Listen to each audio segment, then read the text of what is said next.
আসসালামু আলাইকুম বন্ধুরা, কেমন আছেন সবাই? আশা করি সবাই ভালো আছেন। আজকের ভিডিওটা যে কী নিয়ে হবে এটা অবশ্যই আপনারা বুঝতে পারতেছেন।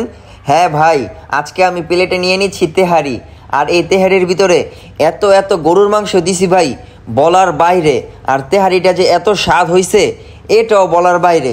তেহারির ভিতরে সাথে আবার আছে জালি কাবাব। ওহ, এটা তো ভাই বলাই যায় না ভাই, এত স্বাদ। আলহামদুলিল্লাহ। এতেহারের ভিতরে আবার জালি জালি কাবাব নিছি, কাবাবের সাথে আবার মরিচ, আবার লেবু। ভাই কাঁচা মরিচ তো ভাই এটা আর কি বলবো ভাই, এটা তো আপনারা বুঝতেই পারতেছেন। এইটা খাওয়ার সময় ভাই খালি হাত দেই আর খালি গোস্ত আসে, হাত দেই আর খালি গোস্ত আসে। খাওয়ার প্রথম বাইটটা দেওয়ার পরে এত স্বাদ ভাই, অনেক মজা লাগছে আলহামদুলিল্লাহ। আপনারা সবাই দোয়া করবেন যাতে আমি আরো সুন্দরভাবে রান্না করতে পারি। যেই রান্না করছি এটাই বা অনেক স্বাদ। নিজের রান্না যে কেমন হয় এটা তো আপনারা জানেনই। তো একদিন আপনাদেরকে এই রান্নার রেসিপিটা আমি অবশ্যই শেয়ার করবো ভাই।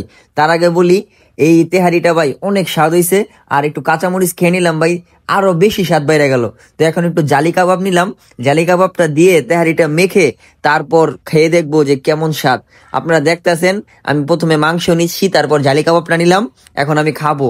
ওহ আলহামদুলিল্লাহ, এত স্বাদের তেহারি ভাই আমি আগে খাই নাই। নিজে বানালে জিনিসের স্বাদ আরো বাইরে যায়। তো ভিডিওটা কেমন লাগলো সবাই বলবেন আর কমেন্ট করবেন। আসসালামু আলাইকুম। আলহামদুলিল্লাহ।